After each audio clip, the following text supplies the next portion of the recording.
The Louis Diaz podcast. Episode 80 with 80. Rob Hourigan. How are we doing? Good, mate. How are you? Good to be here. Welcome to the Louis Diaz podcast. Bit of an Hello, audience. fans. This happens a lot. Yeah, I mean, that's the beauty of recording in public is that people get to be part of the experience. And I'm met with a lot of smiles and waves and photos. People just ain't tagging me enough in these photos. Yeah. It's But- like we're at a zoo or something and people are just looking in. Well, yeah, that's Yeah. what the lizard feels like in the Yeah. little enclosure at the zoo with the window. Yeah, Just exactly. looking up, going, what do these people want? I'm a nocturnal. But yeah, it's a lot of fun and welcome. Yeah. I'll get you to Great be shuffle here. in a little bit though, Great stuff. and just come a Bit tad closer. closer to the mic. Yeah, Nice I'd job. pull the mic over to you, but it's all connected, Yeah. so yeah. you can't. We have to just shuffle I'll in. mess up everything. And I'm just gonna have a cigarette because the thing about Ash is she just gave me a bunch. Nice. A little bit of You don't mind if I smoke? ASMR. No, it adds to the effect with that red light there, that smoky. Yeah, going for the dive bar look. Yeah. That's Very where Melbourne. That's where I met you. I met you in a bit of a divey bar Yeah, kind the of expert. situation, Yeah. Pretty randomly. and I saw you up on stage, and Good I had a fun. laugh. Yeah. I was like, I like this guy. Good to hear. You got a great smile. That's what it is.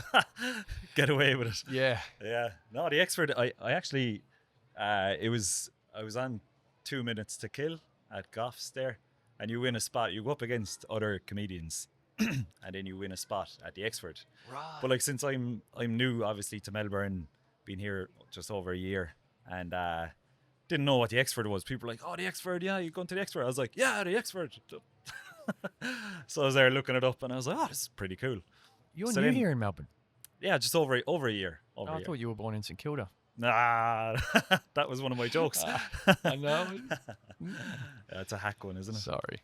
But yeah, a lot of Irish there. A lot of Irish in St Yeah. Kilda. Yeah. So you got a spot at the expert, Yeah, so and that was that night. yeah. That was the Sunday night during the festival, and it was kind of I was like, oh yeah, cool, the expert. But then people were like, it seems to be a bit of an institution kind of a thing. So then I was getting pretty nervous. And then, like before it, one of the lads was like, yeah, just they like if you're in the room. And I was like, right, I'm in the room. What does that mean? Like, Yeah. But obviously just maybe interactions with the audience and Yeah. that kind of thing. Oh, it's a wild room Yeah. because it's a rowdy room. I heard it could go anyway, yeah. Yeah, I was there 2 nights. I can't remember which night you were on, the first or the second of the 2 that I was there. Oh, yeah. But I saw it go anyway. Really? Yeah, I saw everyone in between. I saw a guy that absolutely killed, Nice. like destroyed. Nice. And I saw another guy that was just, it was like the longest 5 minutes That's of comedy the I've ever worst. witnessed. The worst feeling ever. But yeah, I had secondhand kind of embarrassment Yeah, or Mortification. mortification. Yeah. He handled it so well though. Really? And the guy that came after him took the piss a bit, right? Oh, right. And he hung around there and laughed along with it, and I was like, Fair play. fair play. That's like character building, isn't it? Yeah. How the hell did you Correct. get into comedy? I mean, I think every Irish person is born with the ability to get up and do some comedy. Yeah.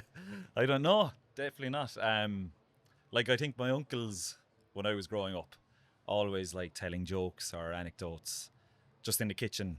They come in with a couple of new bits, if you will, About what? just about their lives, about another guy in the community. Just crack. That kind, yeah, crack, exactly. Yeah. And just kind of growing up seeing that kind of thing, and these real like strange characters around Limerick, where I'm from. Where's around the Limerick? commute. Say Midwest, Southwest. Southwest. Yeah, it's just Limerick. I'm picturing like Mayo, no, Galway. down just we'll say Cork is the very south, Oh, Cork. and then just one Just one above. county above that. So between Clare and Cork. yeah, just around there. Yeah, so inland, but It's a beautiful part of the world, man. it is especially around Kerry. Yeah, down there, real picturesque. Are you Gaelic or hurling? I'm hurling. Yeah. Right, who's the hurling team there? So Limerick would be the hurling team. Right. We had many years of heartbreak, but we started to go well we got a couple of All Irelands, like grand finals, we'll say. Yeah. So that was pretty nice to support them Right. through that. Yeah. But yeah, it's a wild sport. It's Yeah. a pretty cool sport. Yeah, I never got to see any while I was there, but yeah. You were in Dublin, was it? I spent a bit of time in the West. Oh, nice. Yeah, Sligo and Oh, yeah. Leitrim. Did you do a bit of surfing out there? Or? No. No. I did go into the water. It was Feb. Oh, yeah. And it was nuts. And Yeah. I just couldn't believe people surf out there. I Mm. just couldn't believe it. And I was like, this place is so wild. I know. It's the wild Atlantic way. Yeah. That's what they call it. Yeah. It's big for surfing. Like you've got Lahinch in County Clare, Sligo up to Donegal. You got a lot of people coming over from the continent Europe. Which is wild. Yeah, pretty cool. You need a good wetsuit. Because, I grew up here in Australia, Yeah. and this country's famous for surfing, right? But Yeah. I think mostly because we're enabled by good weather. Yeah, exactly. I wouldn't think yeah. anyone would want to go to Ireland for surfing. Yeah, but I could say the same about great white sharks. That's true. Do you know what I mean? That's true. You're like, oh, the cold water is crazy. Yeah, that's true. No great white sharks in the wide Atlantic way. No, I was down at Streaky Bay. Where's that? A couple of months ago, South Australia. Right. And Streaky. there was Ah. a shark attack. There was a great white shark attack just a week before I arrived. So it was just this weird, eerie kind of mood around the town. Was it Yeah. a fatality? Yeah, fatality. Yeah. Footy player, I think he was pretty good. Crazy. He was home for Christmas, that kind of thing. Ah. Yeah, God rest. But Yeah, you're right. Yeah. It's very real. And we forget there was people in my campsite. I speaking to them about it. There was like a 70-year-old hippie woman Right. down doing a bit of surfing. There was another 60-year-old dude chatting away, and they were like, "Yeah, and did you go down to that beach to check it out?" And I was like, "Yeah, I was down there. Beautiful beach, yeah." And they were like, "Yeah, what were the waves like?" They were ready to go down. Just what? Yeah. Australians. Tell me Another about level. it. So you've been here a year. Yeah, What was over a it- year now. What was the purpose of coming here? I mean, apart from kind of- having like a life experience. Yeah, it's like a rite of passage now for Irish people. Yeah. I suppose it was kind of an always like I'm 35, so Right. Shit, The- you don't look a day over. thank you, it's the 25. hat. But like you kind of like back home, I was like the usual route you'd be following, getting your sure. full-time job, all of this kind of thing. I know, Goes. like Australia was always an itch I wanted to scratch. So the visa you can get in just when you're just anywhere under 35. Right. So I was like, right, I'll get over here and do a couple of years. So started working. I'm a teacher, but started working Yeah. in medicinal cannabis when I came first. It was came like around teacher holidays, so there was no Right. substitute work or anything. So started handing out a few CVs and got a job in a call center for medicinal cannabis. So straight away I was into like a new experience, Brilliant. Yeah, What was that like? it's cool. What were you It was selling it? Yeah, You were selling medicinal legally, cannabis. like yeah. You're a Except the fucking drug electricity went out one day and we had to go out in the street. Right. Yeah. no, but so you came to Australia. You became a drug dealer. Sort of. No. It was basically like you get inquiries in, and you just ring them up, give them information, and like they could have anxiety, depression, back pain, anything. And like obviously I'm not a doctor, so I can't give advice, but you can give advice on the pricing tiers or what's available. So yeah, it was very interesting. Cool. And like the people working there were so chilled. Coming from a good place, and like it wasn't like your typical office. Like it was like this kind of graffiti and all these random pictures on the wall. Like Right. good place to work. Yeah. Where was that? Was that here in Victoria? You'll never guess. It was in St Kilda. Was it St Kilda? It was either Byron Bay or St Kilda. Yeah, that's it. Yeah, Nimbin or St Kilda. Oh, wild. So hang on, wait a sec. Yeah, I don't want to skip around too much. yeah. But so you're back home Mm. in Ireland. You're a school teacher there. School teacher. Yeah. Yeah, primary school So teacher. you yeah. studied to be a teacher. Yeah. Is that what you? Yeah. So primary school, just went through all of the ages, infants up to grade 6, as you'd call it here. Yeah. So that was pretty good. That's kind of like stand-up, You're trying to keep the kids engaged with humor and personality kind of thing. I reckon you'd be a great teacher. I don't know. Ah, It's enjoyable. Good I like crack. it. Yeah. It's nice and varied. Like, you know, you've back home we teach what did you teach though? English, Irish, Yeah. maths, history, geography, Right. PE, art. You teach everything. everything. Right. Yeah. So And then eventually it came time to come to Australia and Yeah. drop all that, leave your job. yeah, Tell the headmaster. That's it. Oh, he's pretty sound about it. You can take up to 5 years career break. Right. So that's nice That's awesome. to get a bit of life experience elsewhere. Yeah. So yeah.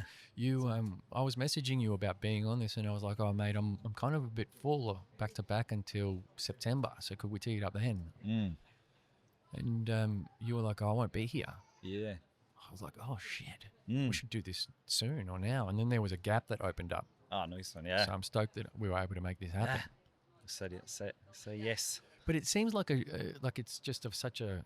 It seems like very quick to do 1 year here. Like 1 year is not a lot of time. Mm. It absolutely flies. Hello. She's cute. I know. Say hello. Yeah, that's cute as. Yeah. Yeah. So I what know- was it? What was the goal? The goal was to come here, have a good experience, but try and get into substitute teaching to bring in some money. And literally just live in the sunshine, be in a place where you can just drive for hours and go traveling.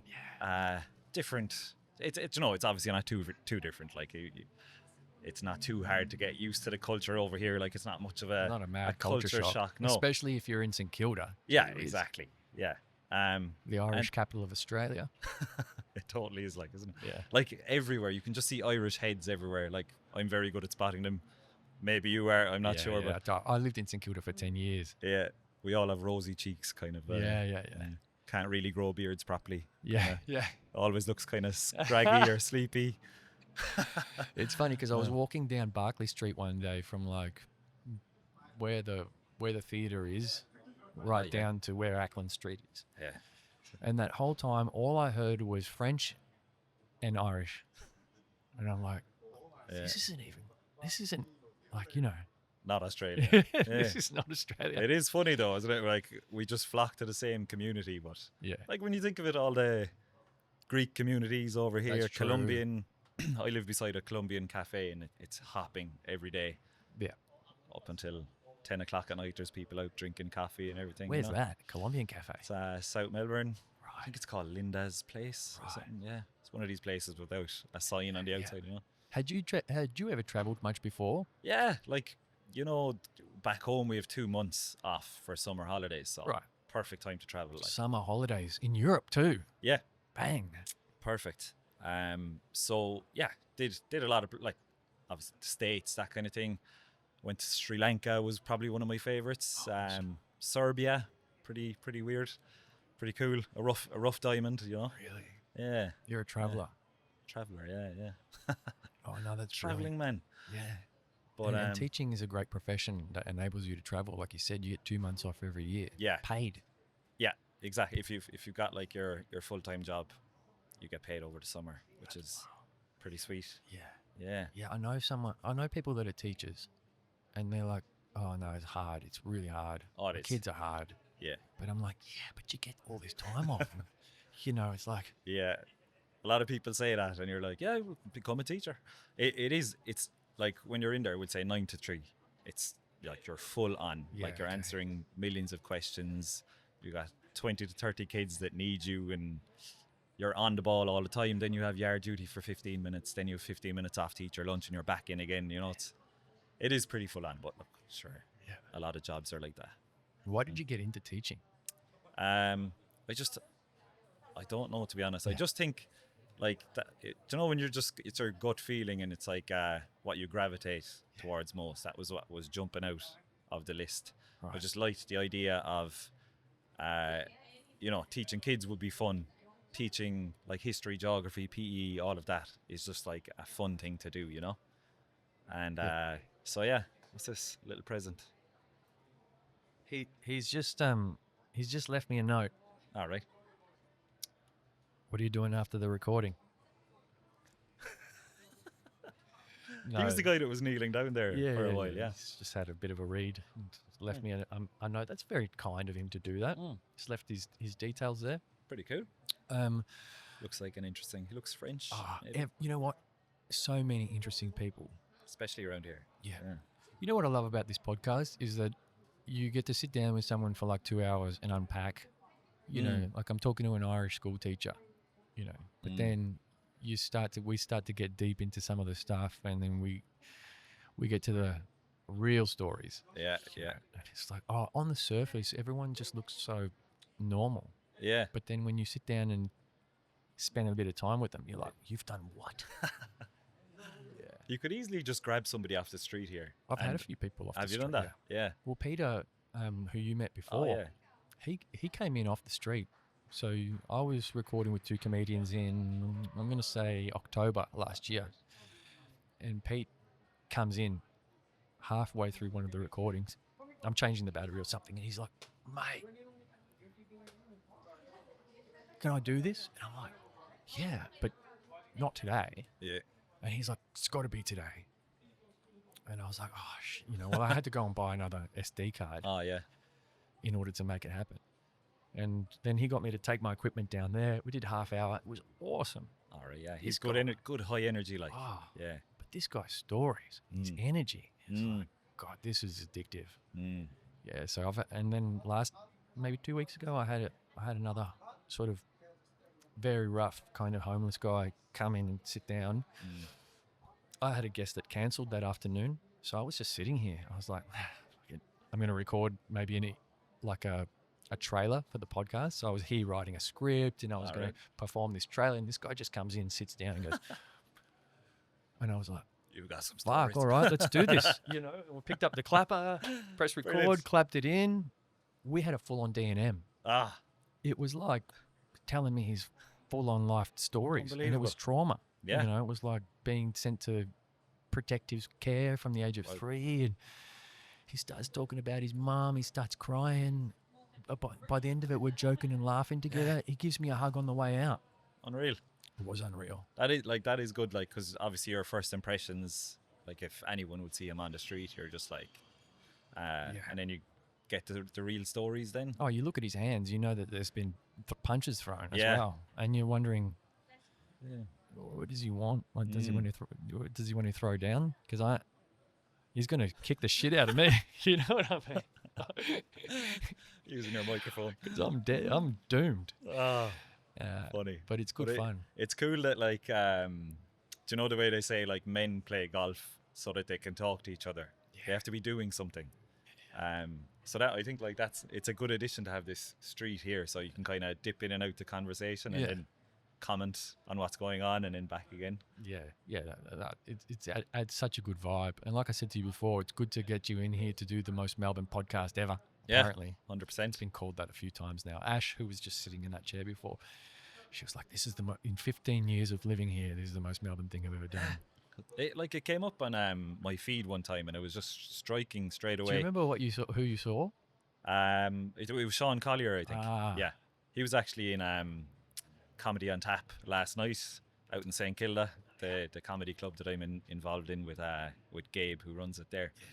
But Sean was on last night. Yeah, that was his second run there. He did pretty well. Well, Sean's been on the podcast 3 times. 3 is all. Yeah. We did 2 audio only versions together last year. One just before his first comedy festival, and then one after. We did like a recap. Ah, right. It was pretty funny because that day, like after the recap, he was so like, he was just pulling out all this negativity. And I was like, oh yeah, he's been drinking for a month solid. You know what I mean? But then I was like, mate, like I feel like I ripped you off, because it was only after that I started introducing video. Oh yeah. And he was like, yeah, all right. Comes back in. So we did a 3rd.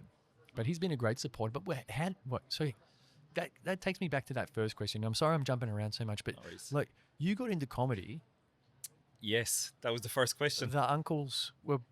Yeah, so it would have been like those kind of influences then. And then obviously on TV, there were some national comedians in Ireland. Like there was a guy, Brendan Grace, he's passed away since.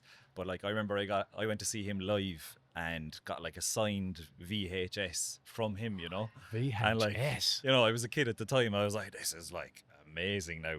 And he was like a real family comedian, you know. He's kind of, you know, he delved into a little bit of rudeness, but nothing dark or Like anything. Jim Owen was the equivalent here. Jim Owen, yes. Like a Love, real fan. love how he just takes the smallest thing like wheelie bins and just makes it funny, you know. Jim Owen's a genius. Mm. Honorary Australian.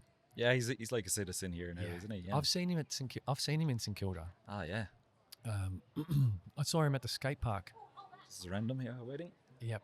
I saw him at the skate park. Yeah, we're going to get photos with the bride and groom. With the bride and groom. Yeah, that's legit happening. Should we? Was Yeah. She's like, oh, podcast. make it look very angry. Yeah. So this is the Louis Diaz Newlyweds podcast, We should get a sponsor, a wedding sponsor maybe. where we make bets on how long they're going to last together. They're gone pretty. I Hopefully like a his suit. very He's got a long- green suit on.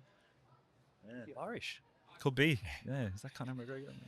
Yeah. Yeah, right. And But I saw Jim Owen at the skate park yeah, with his son. Yeah. inside Kilda. Yes. Oh yeah. Yeah. So I'm there. It's like a Tuesday. I've got the day off work. I've gone to the skate park, and I was learning. I'm mid-30s.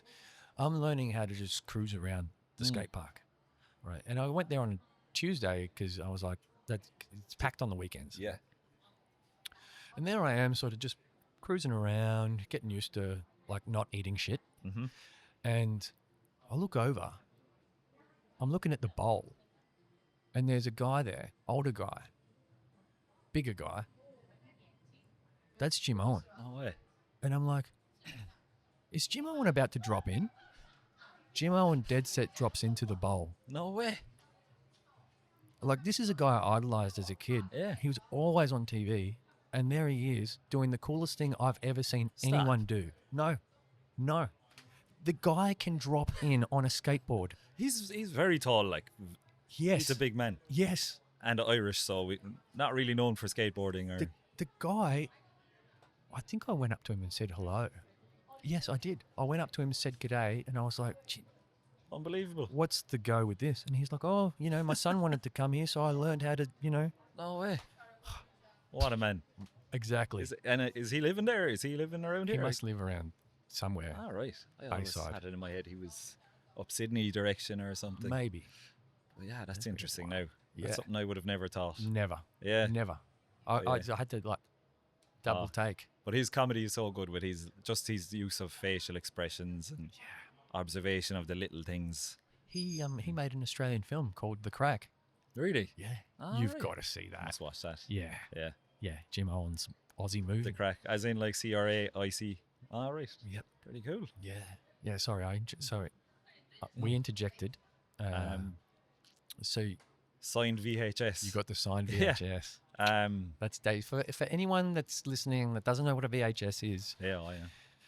it's the thing that we used to put into players, like a cassette, a giant cassette, before DVDs, which aren't even a thing anymore. You're going Exactly. pre-DVD. Literally had to rewind this thing.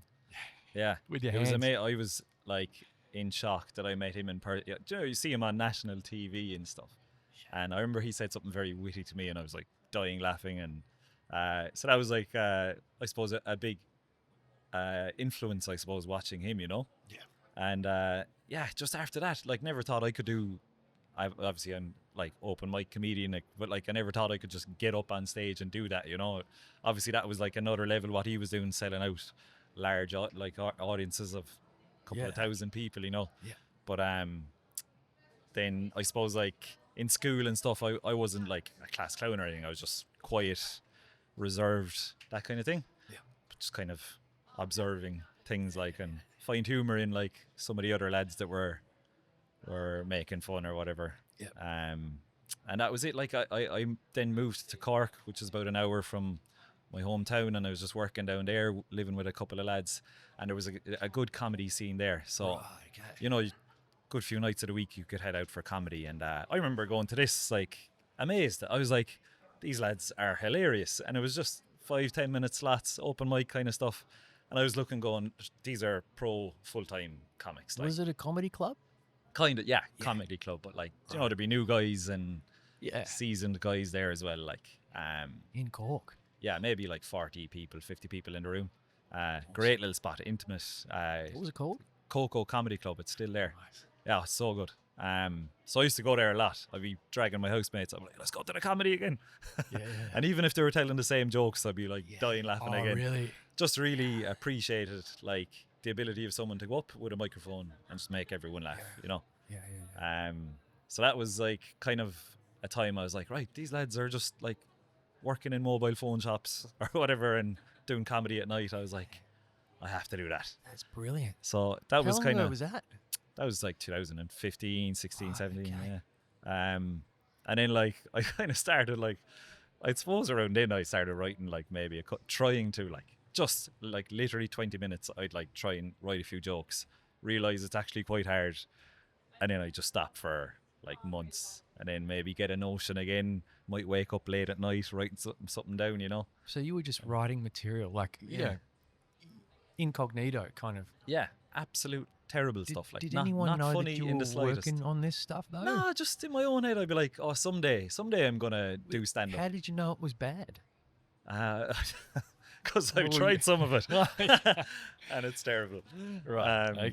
Okay. But yeah, so like fast forward, obviously doing a lot of just kind of kept like popping into comedy clubs like that. Then I remember watching one guy, he'd be probably one of my top 3 comedians, Chris Kent his name is. Right. He's Top 3 comedians yeah, ever. I love his storytelling style, just really relaxed and just feels like he's having a chat with everybody. And he's a local?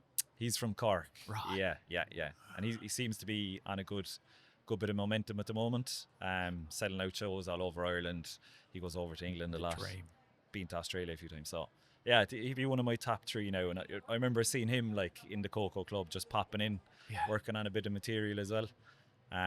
So that's kind of pretty cool. Like, and fast forward then coming to Melbourne, I was like, do you know, you get this kind of, no one knows you here. I could try it. You know what I mean? Yeah, and I Tom was Stanamaros talks about that. Yeah. He talks about got nothing to lose. Yeah, exactly. Yeah. Just kind of, there's this kind of begrudgery.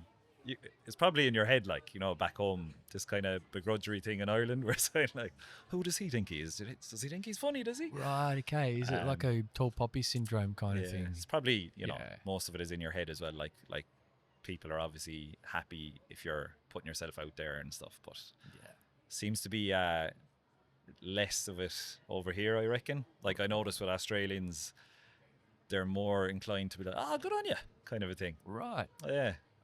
That's interesting.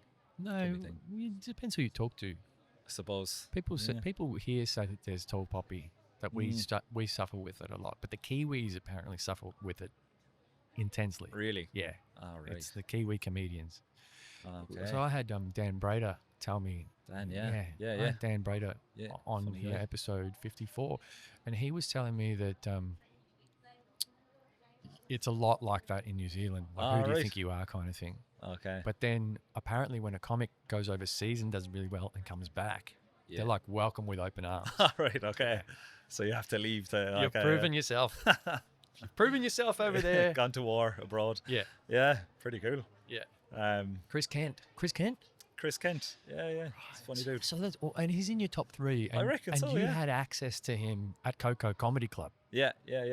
That's brilliant. So you've seen this guy in action. Yeah. Did you pick his brain or something? Was it like? No. Never met him or anything. Spoke to him. Used to be watching like. So went to one of his shows. Then he had a special on. Randomly one night, didn't know it was on. I just saw the poster and I was like, gotta see it. Spontaneously went. Yeah, it was pretty cool. So yeah, I suppose that would have been kind of the time where I was like, I have to do that. And one of my mates was there. He's like, you have to do it. Go on, do it. Right. So your mate was like egging you on. Yeah. So that was planting the seed kind of moment. But then moved to Melbourne and I was like, right, okay. Do you know, you're automatically in that mood anyway. You've got the sunshine, the blue skies, new city, you want to try out new things. Yeah. And I was like, I Googled comedy course and like literally 5 minutes walk away, there was Hard Knocks up the road, like literally stand-up comedy coaching. And I was like, sure, I have to do this. It's only a quick walk up the road, you know, in South Melbourne. Yeah. In Roxy's in South Melbourne it was. I think it's in the Limerick Arms now, Yeah. which is coincidental since that's where I'm from. Yeah. But Limerick Arms. Limerick Oh Arms, yeah, I went to a show there. Yeah. Sween Young had was doing his comedy Oh, show okay, there. upstairs. Yeah, was it? during Yeah, the festival. yeah, Good spot. good spot. Yeah. Yeah, good Guinness. Yeah. All right. Yeah, it's That's a nice always a little mark. spot. But yeah. So you did that. It's like 5 nights. Sunday starting on Sunday night, and I think it's like an hour or two per night, and yeah, enrolled to that, and that's kind of something I needed because I just kind of felt like I didn't really know where to start or didn't know how to begin. Like, you know, Yeah, exactly. I know you can jump into an open mic or whatever, but like I was like, but you could fall flat on your face. exactly, yeah. So there's some people who are probably braver who just get up at the cellars or whatever and just launch themselves into it. But yeah, I just saw this opportunity. I was like, right, this is exactly what I'm looking for. Yeah. And they literally scaffold your confidence and your material for the next 5 nights, and then you're up on stage the Thursday night, and I've got to do this course You just got- to see yeah, what, you just should. to see what it's like. yeah, Murray Morgan there is the runner of it, and Bradley Oakes, Brad he's the Oakes. coach. Yeah, Yeah. pretty good. So and then you felt confident after that just to hit it. Yeah, like because you've a When- good warm wait, room as well. When was this? This would have been in the last year. No, this is the last March, February. So, Right. yeah. Okay. Yeah. So yeah, at comedy just over a year now. Yeah. So 100%. Like if you're thinking about doing it, I'd say that's the way to go. Just Like to see what it's like. yeah, because you've got a good warm room. Everyone brings mates or family, and they sell tickets to No, I just would- no. randomers as well. So it's about 60, 70 people in the crowd, and you've 5 minutes and you've practiced that material. They coach you how to structure it, bit of timing, confidence, all of that, and yeah, it's pretty worthwhile. And then after that, it was like. After that, then Wait, so you're doing this gig that's post kind of the course. yes. Yeah, it's just the last night of it. That's what you build up to. And like they slowly build the stage as well. So like you go into an empty room first with just chairs in a circle, you're doing icebreakers. But then like the next night they might put up the stage. The next night you're on the microphone, and like they have the curtains then, so like it's real scaffolding, like Right. Okay. Yeah. Okay. building up. Yeah. And yeah, then curtains, stage, microphone, intro music, the whole lot. And you got to laugh. I gotta laugh now. This is the thing, all right? So again, it gives you such a good start, but then you're into the open mic world after that. Right. Yeah. So, So- it's one night only of scaffolding and warm. Yeah. Right. And they do a great job like of building up the crowd, and it's a supportive environment. That's And brilliant. it's such a good like confidence builder. Yeah. And just a great experience. Like I would say 90% of the people who I did it with just did it as a once-off, Yeah. just as a bucket list kind of thing. Yeah. And then Okay. there's a few others who continued on then, Mm. and who a few others plan to come back to it, you know. But like such a good like bucket list item Yeah. to do, you know, to get to perform comedy in front of a good room, you know. Yeah. So good.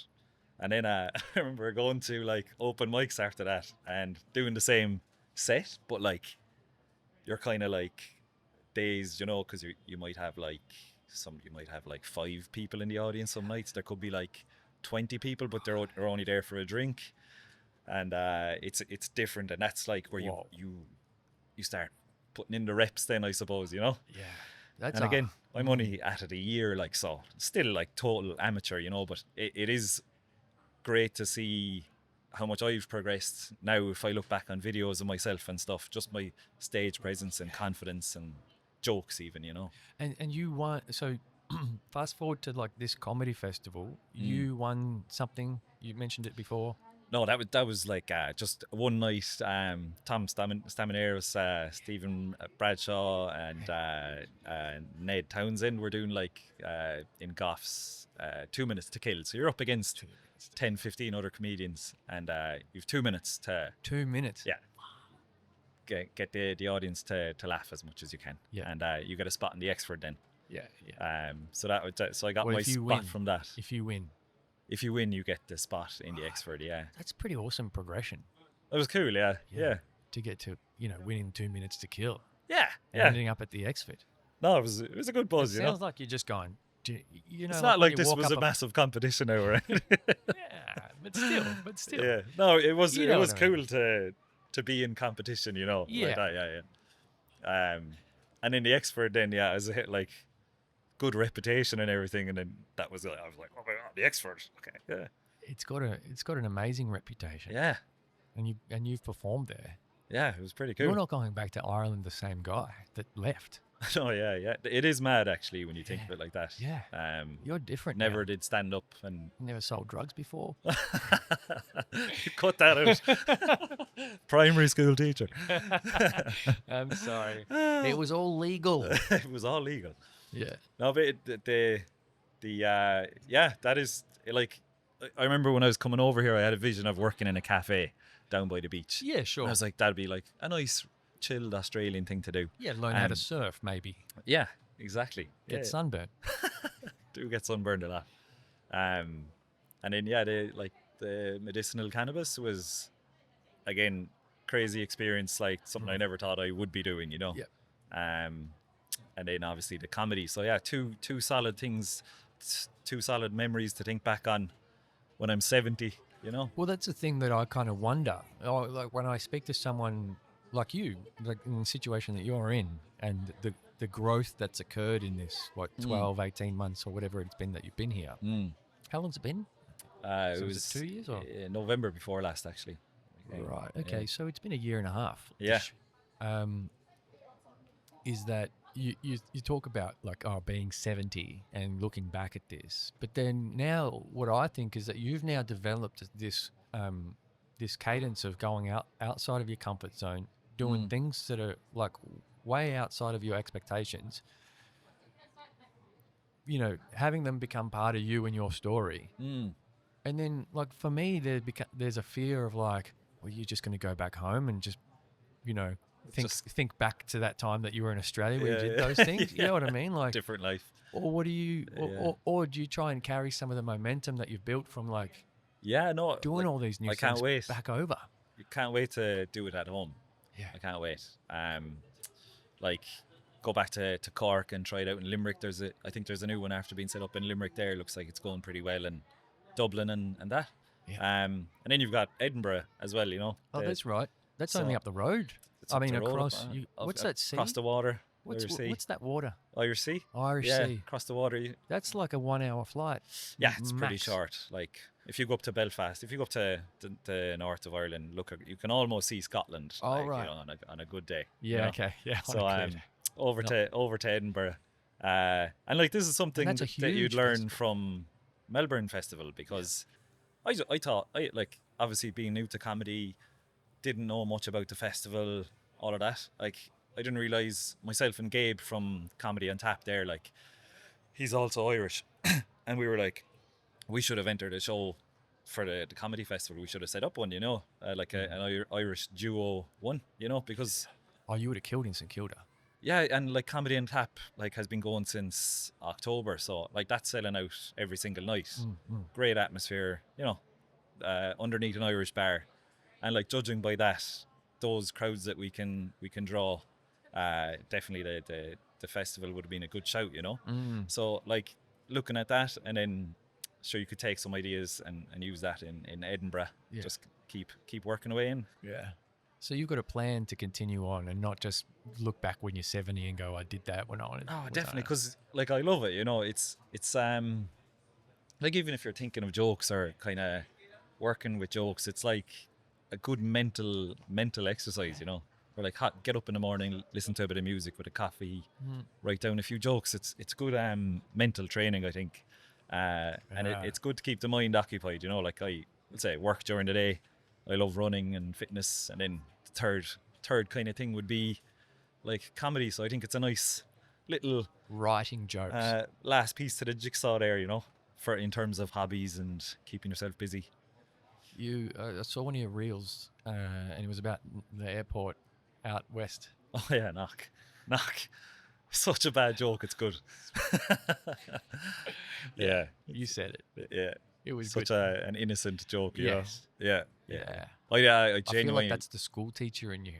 That's like, you know, yeah. it feels like you're lit, like Yeah, it's Like like to work within- between those within lines. Yeah. those and that's very clever.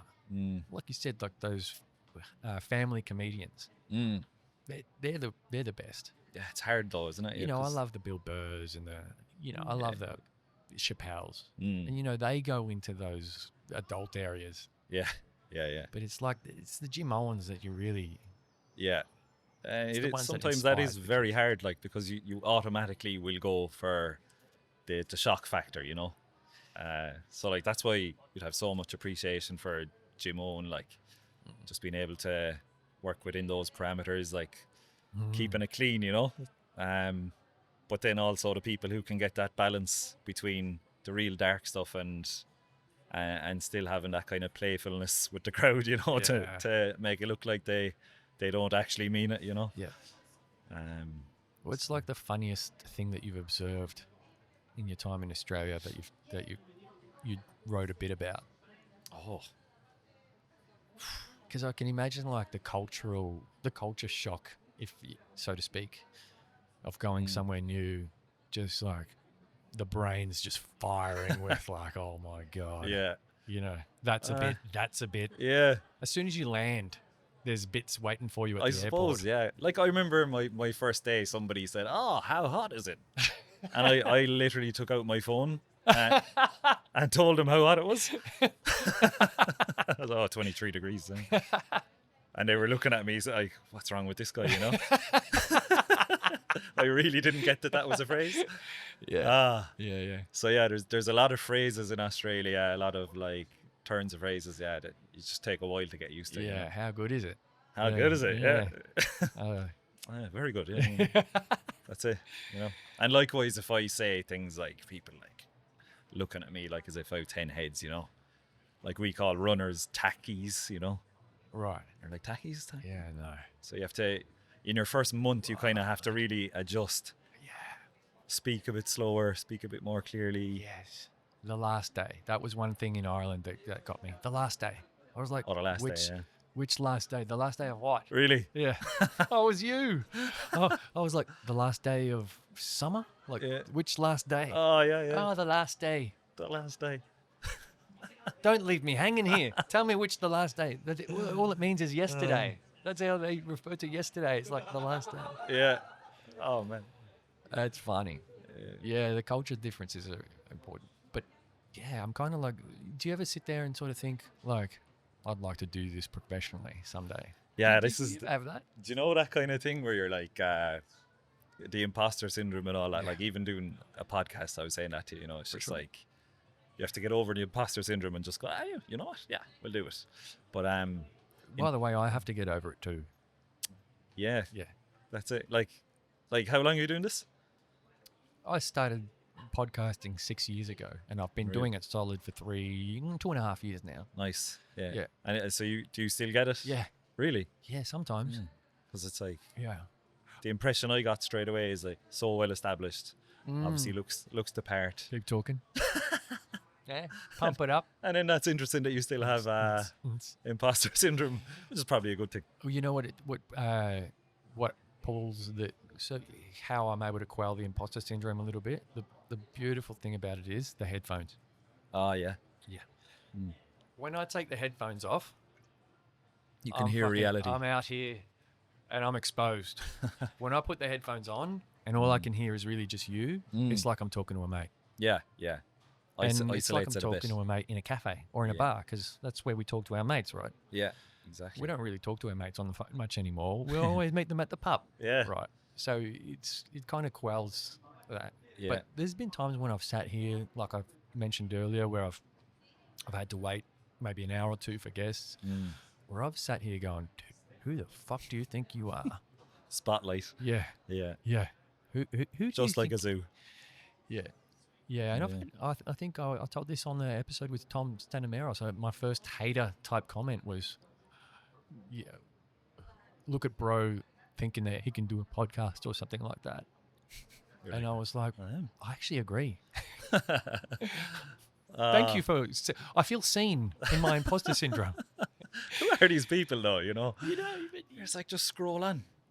None of your business. Drive on. Yeah, and the difference between like, someone who who's out there doing something and someone who, has the fear of doing it. It was just the action, because the imposter syndrome, the fear kind of stays, but now you're actually doing it, and that's like, And you're not like, I'm not famous, you know what I mean? I'm not a star. Like, I didn't get permission or a grant or like a whole sponsors going, hey, you should do this. I just kind of bought some microphones and plugged them into a mixer and took the plunge. asked someone to be on it.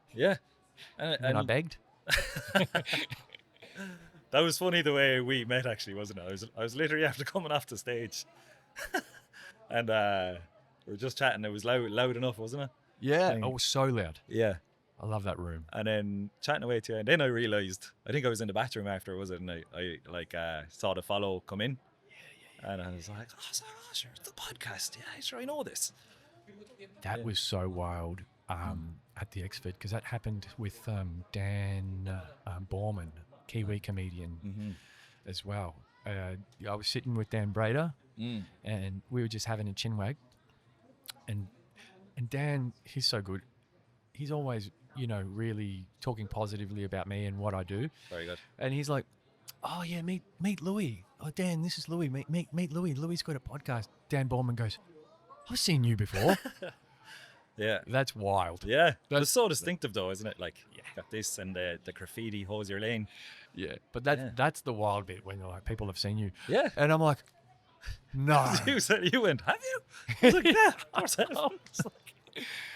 You mean like, That was funny. Because, behind the scenes, you get these metrics and stuff. People are watching. You just don't know who they are. Yeah. Yeah. So it's like when you meet someone who's just basically one of those statistics, one of those views, one of those viewers. Like a fan.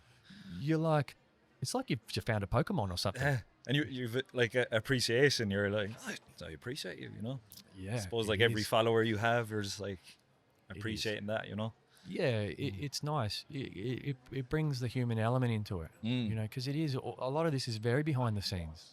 A lot of this is me. We record, great, shake hands, give you a hug, let's get a photo together, go home, download all the files, prepare it all. A lot of work. Edit it, release it. Yeah. Crickets. A few views. Yeah. Some comments. And then it's like, then someone says, hey, I've seen that. Yeah. I'm like, bang. All worth it. We're back in the real world again. Yeah. And more motivation, all that. Yeah. Yeah. And so the imposter syndrome kind of does quell a little bit after a while when you have those moments. But then I also, you know what, because we started this thread in like, do you dream like of doing this full time? Oh, yes. Also, it's like, oh, okay. Now because like I'm actually tangibly meeting the people that have seen this, now I have a responsibility to make sure that I continue to produce work that people enjoy and respect. And now I feel like obligated to the people that are come on the journey. Yeah. Because now I've put a face to the name or the stat. Yeah. But it's like And that's it's cool. like if you keep putting in the reps and putting in the work, like it can only go up, like, isn't it? Like that's literally the way it happens, isn't it? Yeah. Like, well, yeah. That's the only way it can go up. yeah. Just keep at it and improving and plugging away. So I was really stoked when I met you and you said that, actually. Yeah. That was like, that's Nice. kind of like one of those pinch me moments. It's cool, yeah. Yeah. Yeah. But the imposter syndrome, like, I remember, like, we'll say with comedy on tap, so I met Gabe. I didn't know Gabe until. What's like, Gabe's surname? It is in Irish. I'll pronounce it for Is you he, after. is he Irish? He's Irish, yeah. Okay. He's like Cher, He's Yeah. Gabe. Gabe, yeah. It doesn't matter. Okay, He's, I see. no, but he we met randomly over here at an open mic in La La Land. Oh, yeah, Zach in the James. city. Yeah. Okay. So we were there and we just walked past each other, and I just went, "Well, what's the crack?" And he goes, "What's the crack?" And we're both like, kind of Oh, that right, Spider-Man okay. meme, I was like, Yeah. he said, "What's the crack?" Yeah. I was like, "Are you Irish?" And he's like, "Ah." So it turns out we kind of half knew each other, You're as kidding. you would. But Where's he from? He's from Belfast, up the very okay. north. Yeah, But yeah. we knew each other kind of through teaching, that kind of thing. But like he What a small world, man. so we both kind of just hung around then from then on. And this is the imposter syndrome thing. Like, I always thought you had to be 10 years in comedy to set up a comedy room, you know. Mm. And then, like, after a couple of months, he just goes, "Yeah, I'm setting up one in St Kilda," and he was new to comedy as well. Right. And I was like, "Hey, you're just going setting one up?" And he's like, "Yeah, but downstairs, St Lucia Irish bar." And I was like, "Right, okay." And he's just like, "Why not?" And like, that's like such a good phrase Love for imposter syndrome, you know. Yeah. And then, like, even MCing one night, That's a very Irish phrase. he was like, I was like, "You're MCing, yeah?" And he's like, "Yeah, why not?" And I was like, "Oh, just these little Love that. frog leaps, you know." So Gabe's been really great for you. Yeah, oh yeah, that room is so good. It's so, like, But every 2 weeks, just such a good warm room. It's mostly Irish people as well, so Not yeah, just for the room, but for his mentality, like Yeah, yeah. his headspace. yeah, just that Like to be able to sort of like, you know, boldness, just to go why piggyback not? Gabe's confidence Yeah, a little that's bit. it. And That was pretty cool, yeah. Why not? Yeah. That's And pretty then cool. like we'd say my brother as well there, he like was in aviation, didn't really like his job, and there was during COVID he lost a load of weight, you know, did like weights and Right, got fit. nutrition, like yeah, Jeez, dialed in on all that, right? He did the opposite of what most other people did. Everyone else started drinking heaps and eating heaps and getting depressed. Yeah, so he shed a good lot of weight, you know, and That's impressive. he then he was like, I wouldn't mind getting into this coaching thing, you know, and then he just literally just flipped his Instagram page to just literally fitness. You're kidding. And like, you know, he had friends reach out, like, asking him how did he do it and how could they do it. He was like, "I reckon I could be good at this." And he just said, I was like, you're just going doing this, so like you're just literally going doing this. And he's like, "Yeah, why not?" So good like kind of Is he still phrase doing it? to get over Yeah, that imposter why not? syndrome, you know. He's just like, why not? Yeah. So he's doing it. Yeah, he's doing very well. He's full time at it and You're kidding. online. Yeah, aviation sustainable fitness. So he was sustainable fitness, and now he's aviation sustainable fitness. What So does it's that kind of mean? niching down into aviation workers. Right. For So- aviation professionals. Yeah, exactly. Yeah. So doing exercises that can help you maintain a good. Not even just general fitness and Right. health and nutrition for anyone in aviation, but also anyone, you know. Yeah, true. But like, I that's think how you he do started. need a niche. Yeah, I just think it's Yeah. they, to know that the personal side of it, they can relate to him more, that kind of thing. So yeah. Yeah. suppose, That reminds me of Goundry a little bit. Oh, Jared. Yeah. Yeah. You know, with his comedy stuff. Very army focused, military focused, I suppose. The RSLs and going. Yeah. He does those kind of rooms as well, doesn't he? Yeah, he does a lot. But I think as he's, you know, he's sort of captured that market, but now it's sort of spreading. Yeah. I think it's He's doing so well. it's a good Yeah. point. You need to have a bit of a niche first. Yeah, the riches are in the niches. Riches are in the niches. That's it. Now, here we go. But he I think he's Rob doing Harrigan's, there's St Kilda Comedy Fest in July. Who? We've said, or Gabe has set up like All right. Okay. St Kilda Comedy Fest. That's ballsy. So it's 7 days in July, and as far as I know, I think Jared is doing the RSL one of the nights. Yeah, Okay. so a couple of comedians per night, and he's obviously doing that one. In So the RSL that's opposite the Vineyard. yes, I know that. Doing it, place. yeah. So Cleanest toilets in St Kilda. Really, Yeah. really. 100%. Oh yeah. Take it from me. Such a random thing to say. I know. I was like, you need a toilet? Go to the RSL. Go there. All right. They absolutely look after that place. Unreal. Yeah. Just I if will anyone's always wondering. just top tip. Yeah. Podcast. Top. Upstairs in that shopping centre down by Woolworths. Absolutely. Woolies? Down by Woolies. No, No, Coles. Coles. Yeah. Upstairs. Good toilets Cleaner there. than those. They're clean. Way clean. Like the RSL, Oh yeah. pardon the pun, shits all over those. There we go. There we go. Get this guy onto Hard Knocks I straight get away. I get my permission to tell terrible jokes after I heard knock knock. Yeah. Oh, but, That's a damn good one. it's Yeah, good but, for Irish people, I think. Yeah. I mean, you yeah, because I asked you, do you dream of like going full time ever?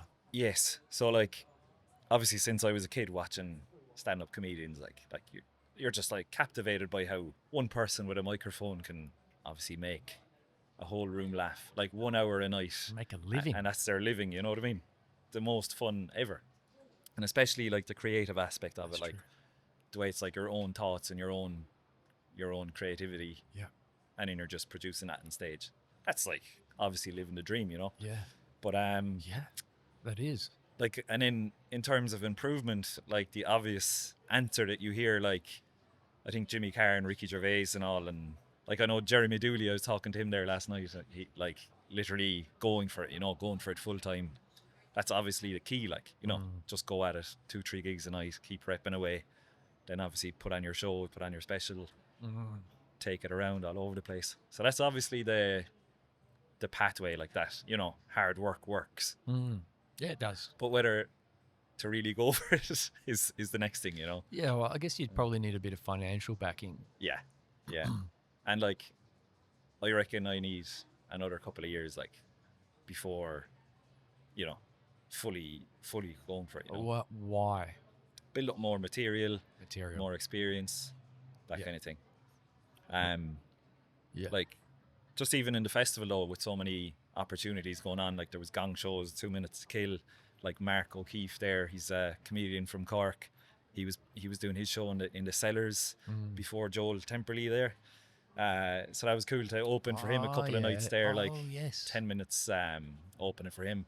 So like, you could even just see in that little bracket of the comedy festival, like, just, you know, you're nearly doing something every day. Yep. See how much you can improve, and obviously you're bombing a few nights and it's the most horrible feeling ever, but you kind of want to right your wrong again and come back the next night, or, you know, do some. I like that attitude. Nah. Yeah. Righting the wrong. So That's a good way of putting it. to come back to that question, yes, like obviously that would be a dream. Ideal. Yeah, that would be ideal, but like, I've a lot more work to put in. Yeah. I mean, you go home. Yeah, like I said before, my fear is that you lose momentum when you go back home to familiarity. You know, and it's like when you see that someone's been on a journey like yours, and that journey's been so fruitful, like in experience, and ticking off things and doing things that maybe they've always wanted to do but never realized that they've always wanted to do it. Yeah. And that it feels good. Yeah. It's like, how do you carry that momentum? How do you have a vision for how you're going to just be like, all right, well, you know that Coco's in Cork exists. Right? Yes. Yeah. So you know that there's a place where you can go and perform. And there's a few there in Cork and Limerick and Dublin. Yeah. So the good thing about Ireland is like nothing is ever too far away, you know. Yeah, that's true. Although Dublin to Cork is like a 4-hour drive, possibly. Yeah, 3 hours. Yeah. Yeah, right. Limerick to Dublin, 2 hours. Yeah. Yeah. So, you know, if you're going there at the weekend, you could maybe line up a few things. Here. Where have you done spots here? All over the city, really. Yeah. All right. So you haven't driven out 3 hours to do a spot here? No. But apparently it's supposed to be fantastic, you know, to go out to the small towns. You know who's funny for that? Nick Kappa. Oh, he's so funny. Yeah. Oh, I love his reels of Romana. Yeah. Loves. He pronounces the name of the town incorrectly. And he gets a little bit of hate underneath it. Oh, it's so funny. Yeah. He was in Comedy and Tap one night. He did so well. Yeah. So, I've seen him at the Comics Lounge once. Oh, so very good. Yeah. Yeah. But he's doing all those rural gigs. It's wild. Yeah. Fuck, must be getting some petrol tickets. Such a good road trip though, isn't it? Like the people you'd meet in those towns, you know. have to do that before you go. You got to go and do a spot somewhere out there. Yeah. Maybe go to craic, you know that. It's like Where's that? It's out near Port Fairy. Is it Why am I craic? Is that what asking it's an called? Irish guy to tell me where something is in Australia? We were driving to Port Fairy there, And we just saw we saw some sign. Oh, it was Killarney, right? Killarney, and that's where my missus is from. And Right. we were like, oh, sure, we have to go see this place. And then we saw another, like, Killarney is a tourist You got town. an Aussie girlfriend.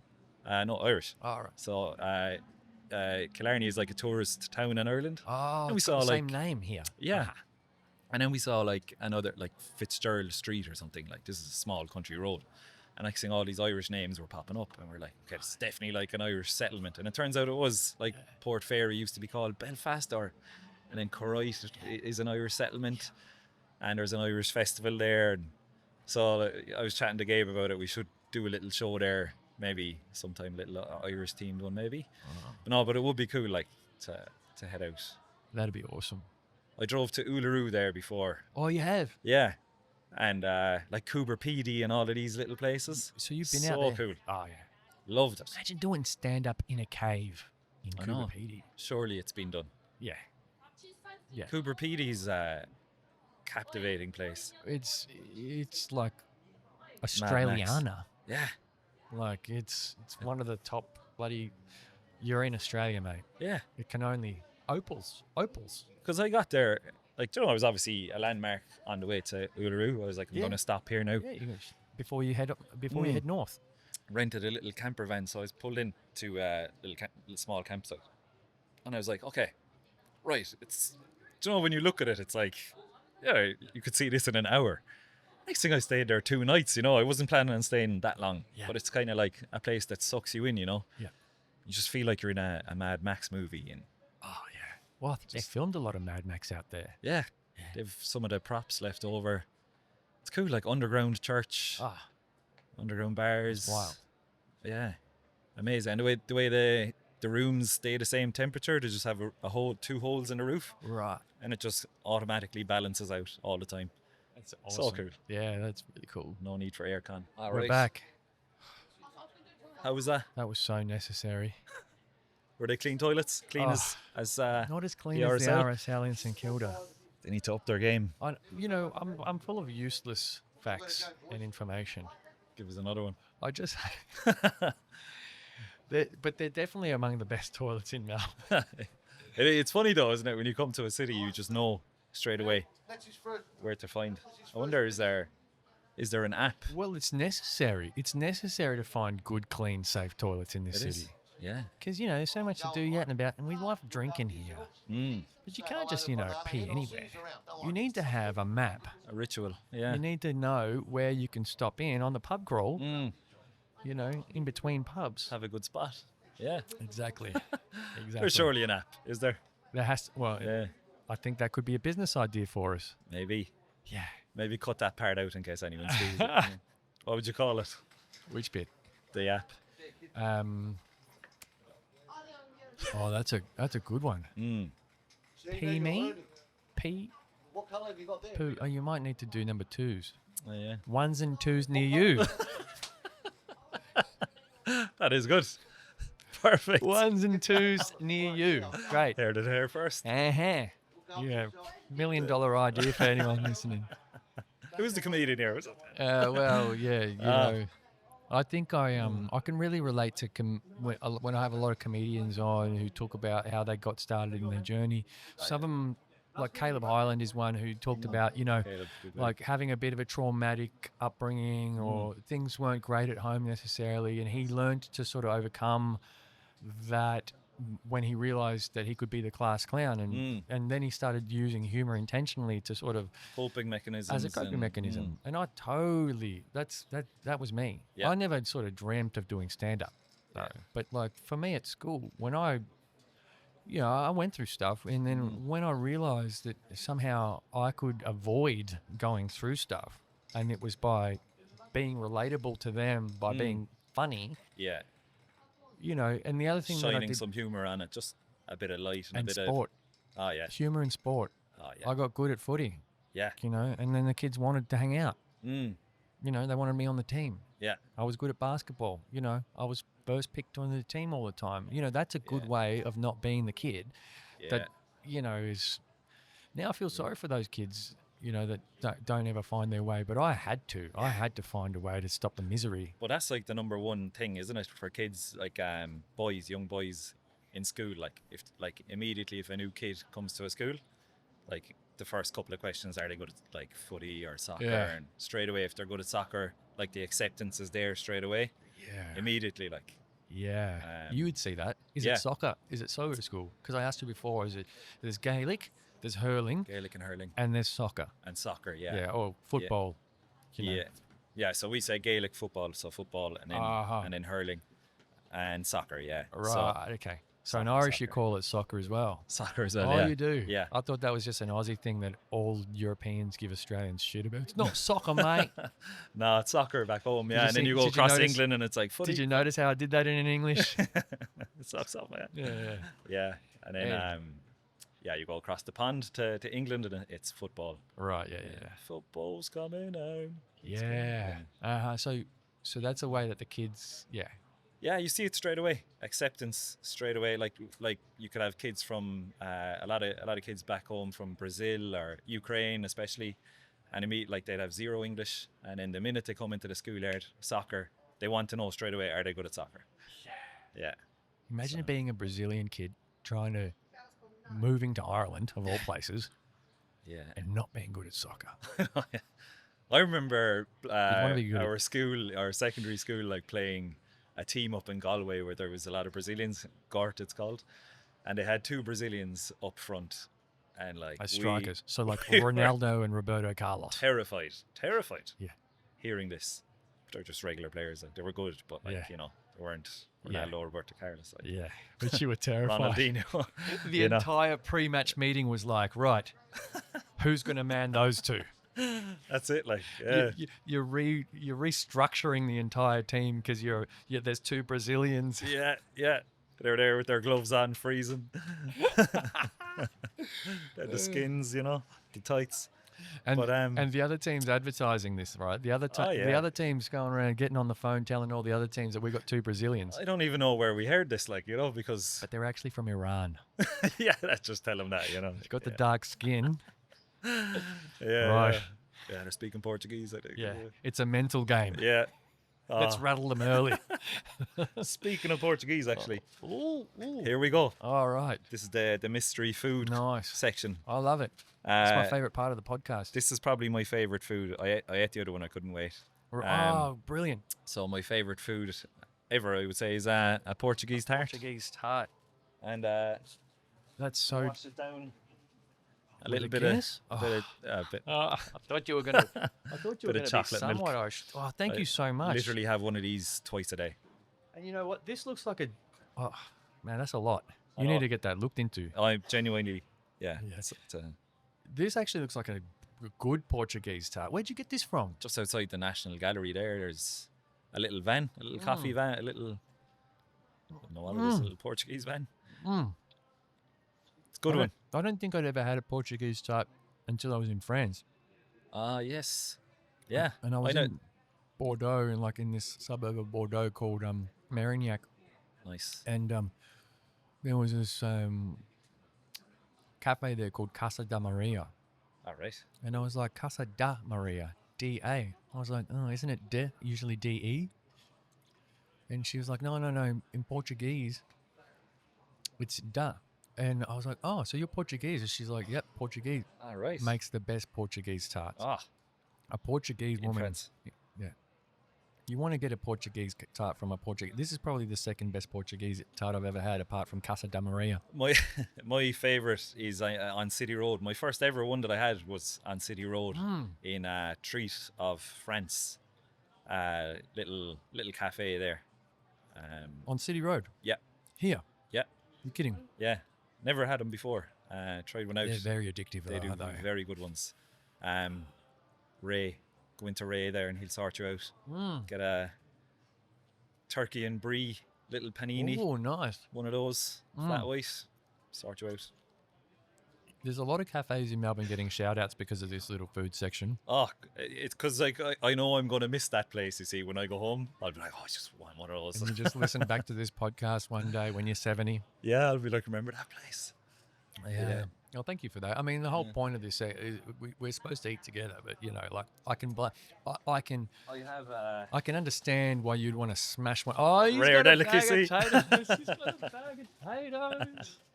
Hello. This is my back-to-back Irish double header on Saturday, packets of potatoes. the 3rd of May. Yeah, I'll tell you what. Because you met my last guest Yes, Aisling. on the way out. I was sickened when she brought potatoes. So predictable. But I was trying to bring Clonakilty black pudding. Did you ever have it? You didn't have? Did you have black pudding? I didn't have black pudding. Thank you, sir. I like his style. Yeah. Oh, magnificent baker Yeah. boy hat. Yeah. Black pudding is No, what is black pudding again? you get it in a fry, like an Irish breakfast. You'd get it in a Scottish breakfast as well. They're all pretty similar. Right. English breakfast as well, maybe, but definitely Scotland and Ireland. So it's basically, the black one is made out of pig's blood, pork fat, like I think it's barley grain and salt and pepper. And it's this little circular. Well, it comes like a sausage, and you chop it up and you fry it, and it's full of zinc that's and right. protein and iron. Right. So it's nutritious. It's they consider it a super. Do you know when you go to Ireland, they're like, "Oh, it's a superfood." Oh, but it's totally not. Well, it is and it isn't. But you go around Ireland and all you see is posters of Guinness and how strong it makes you as well. Yeah, but literally, That's why they're the best salespeople in the world, the Irish.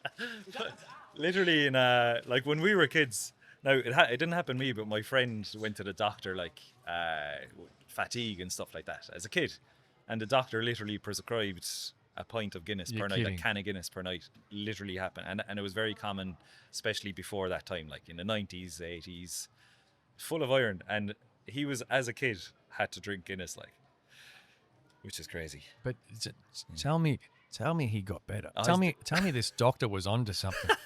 He's Otherwise, a healthy he's man now. He developed does an high rocks. Yeah, He does what? high rocks, What's that? CrossFit. Oh, CrossFit. Yeah. It's the new version, kind of. It's like, So- rowing and sled pulling and 1 kilometer runs. So the treatment had merit. I don't Bizarre. know that it do much, but Well, he's a healed anyway. man. the pudding is there was a while there where it was on magazines and stuff. It's considered a superfood, but like it's still processed meat, and it's still, there's saturated fat and all of this. Yeah. But it is so good. A little bit of ketchup, Considered and a superfood. you can get white pudding then, which it doesn't have pig's blood. But like, like they literally used to pile all of these ingredients into a bathtub, mix it all up with a hurley probably, and just put it into With a intestines. Probably not, but like intestines of pigs, and then you chop it up and fry it up, and there you go. Yeah, good. Wow, yeah. So that's what I tried to get. Like, they sell it in the Gumtree in Albert Park. right. So I did try to go there this morning. Yeah. And they're all sold out. Sold out. They must be good. Yeah. No, well, I appreciate that. Yeah, and that's It's the like thing. ASMR with the crisp. Yeah, I know. I did this to Aisling before she was telling a story, and I just went, Sounds good. oh.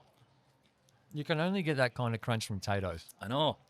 They started to stock them across the road from me, which is obviously going to be bad for my health. There used to be an Irish supermarket somewhere in St Kilda, like many years ago.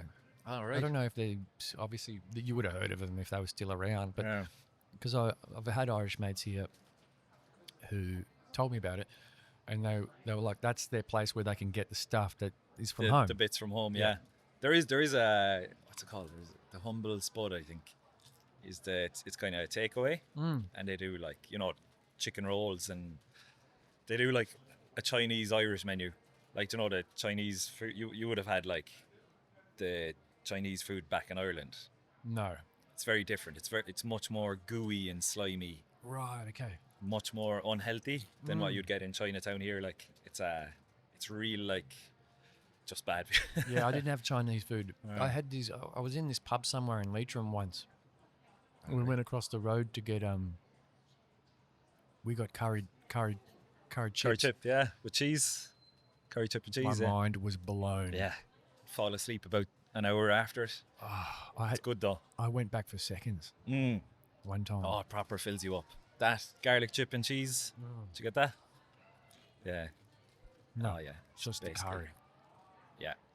Proper Superfood, they gooey. say. Yeah, they say that. we have that before we play a match, you know. It's a good meal preps and all that, you know. Yeah, I don't know how people grow up out there. It's honestly, it's In Ireland or yeah, Leitrim? yeah. All of the above. Yeah. No, yeah, maybe West Ireland or whatever you call that region.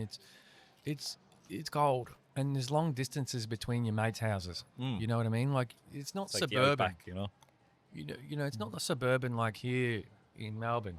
You know, where all the houses are next to each other. If you want to go and visit your mate, You have to drive. you got to go. Yeah.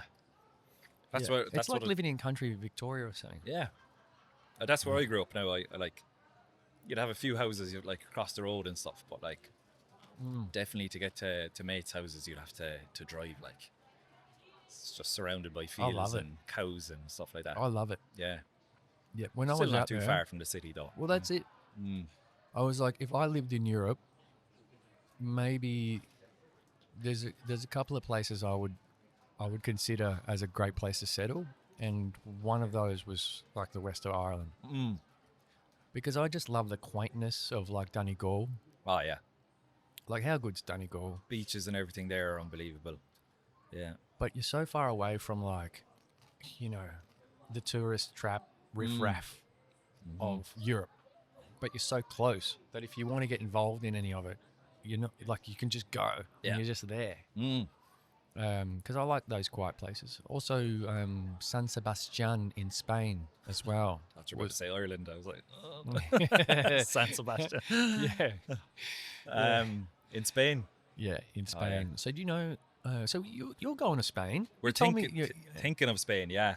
So it's we're tossing up between Spain, Ireland, or Amsterdam. Oh, gee, that's hard. Sunshine or rain? I don't know. No one's ever tossing up between Spain and Ireland, by the way, unless they're playing each other in the soccer. Oh yeah, no, it is. It's obviously like a beautiful spot. Like my brother was living there as well. He's living there for the next while. But sure, it's obviously a great spot, and that's where everybody from Ireland would go on holidays, either there or Portugal or France. Yep. Or The Australia. wages are pretty low. Yeah, but look, life experience, you know. Amsterdam was another spot. Kind of, I just love Amsterdam. Cool city. Yep, never been there. Didn't make it there. Shattered. I Great didn't. spot. Yeah, nice. That's what is that? Like west, east of Germany or northeast of Germany or something? Netherlands. Yes. You're not too. I mean, you're not too far from Ireland there. No. I mean, the weather's Quick not. flight. Yeah. 6 yeah. a.m. flights. It's slightly more rainy, you know, but still gets. What are the bit- priorities in this decision making? I feel like Sunshine. Yeah. Yeah, Well- solar powered, you know. And it's just like, you know, kind of like a stepping stone before, because we obviously love Ireland, and you know, like I suppose once you have family there, and you know you've got your Of course, it's home. all your roots there, and like following the sport, hurling, and all of that, and you know it's just home, like. And on a good day, it's a good place to be, you know, on a sunny, Oh yeah, for sunny day. sure. Nothing like a good pint of Guinness in a pub anywhere in Ireland with your mates. beside a fire, Yeah, pretty nice. and Yeah. like that button accordion or whatever's just playing, bashing away in the background. Yeah. Oh, what a spot! It is crazy when you see like it on the movies, you know, you see spontaneous traditional music sessions going on, and then you go down to like Doolin or random kind of somewhat touristy pubs in any town or city, and literally spontaneously happens like on a Wednesday or Thursday. You'll get a few like grey-haired old men, big sweaters on them, like Aaron sweaters, and just blasting out a bit of music. It's pretty cool. Yeah, yeah. That's. I mean, yeah. That's that part of the culture is, you know, like you don't realize how essential it is to you Yeah. until yeah. you leave it. Yeah, exactly. Yeah. Because I can guarantee you in Spain, they're not doing as much of it. You'd be surprised in the touristy Irish areas, I suppose. Yeah. But like, Spain has its own culture as well. Yeah, which is yeah, pretty yeah. cool. Yeah. Oh, Whereabouts in Spain would you be thinking? we were looking at Malaga. Malaga's in the south. South, yeah. It's Yeah. Costa del Sol, isn't it? Yeah. So, I mean, that's very sunny. yeah, beautiful. You're going, So, yeah. so we're looking into that. Like, my brother is living in Malaga as well, so that would be Oh, yeah. pretty cool. He's doing his fitness thing from there, you know? Right, okay. So, yeah. Yeah, right. So that'd be maybe a nice opportunity to hang out with him there for a while and Yep. do a bit of teaching out there, maybe. Yeah, cool. English teaching, maybe. Maybe, yeah. If you call my accent. Yeah, no, I love Spain. San Sebastian's in the north. You know where it is? I don't know, no. I San know. Sebastian. So it's in the north, like Bay of Biscay, West France. You come down West France along the coast of the Bay of Biscay, and then you cross the border. And as soon as you cross the border, the first sort of major town in Spain is San Sebastian. Nice. Or it's got because it's in the Basque country, it also has a Basque name. And its Basque name is Donostia. It's like in Ireland, you'd have a Irish name for things. Yeah. And stunning little town. Unbelievable. But you're on you're on the fringes of the Pyrenees. You're on the border of France, and like it's an amazing surf spot as well if you like to surf. Oh, yeah. Because that Bay of Biscay is like hectic surf. Yeah, it's one of the most underrated parts of Europe. No one ever talks about. Need to go there, so yeah. Yeah. Little road trip. So like the major city that's closest on the French side is Bordeaux, and then there's that famous surf town of Biarritz. Oh, of course. And so I'm talking about 2 hours away from Biarritz by bus. Maybe not even, maybe 90 minutes by bus, just along that same coastline. Yeah. And you get to this beautiful, like very European looking kind of, All right. it's like a little bay. Yeah. And then there's a beach on the other side, and there's an old town and a new town, and there's like this beautiful walk and these heads. All right. It's a stunning joint. And you're like, why is no one talking about this This is place? the thing. Yeah. And like with Instagram and everything, like, there's all of these places that have blown up over the years, like these little hidden gems. You think like that would be one? I was shocked at how few people were there, how easy it was to get a room at the Backpackers, even though it was April. And we were also coming out of COVID as well. I don't think people had fully started traveling yet when I was there, so I think I got lucky. Nice. But that part of the world is notorious for its rain. So that Bay of Biscay just, for some reason, just attracts a lot of clouds. All right. And it's apparently 200 days a year it rains. So Bilbao is the nearest city to the west. Right, yeah. Yeah. And people were like, you go to Bilbao and you're like, oh, this joint's incredible. The culinary culture there is insane. Like 7 Michelin star restaurants. And all of that leaks over to the other restaurants. Ah, yeah. You know what I mean? Yeah. Like you got 7 Michelin stars. The standard. Your local cafe is going to be pretty damn good, and it is. Of course. But the people are super friendly. And I'm like, hang on, what's the catch? And they're like, it rains 200 days of the year here. All right. Yeah. I could deal with that. Yeah. Could. You know what I mean? What's it in Melbourne, I wonder? Not as high. See, people think that, but because it's cold, Yeah. and we have 4 seasons here.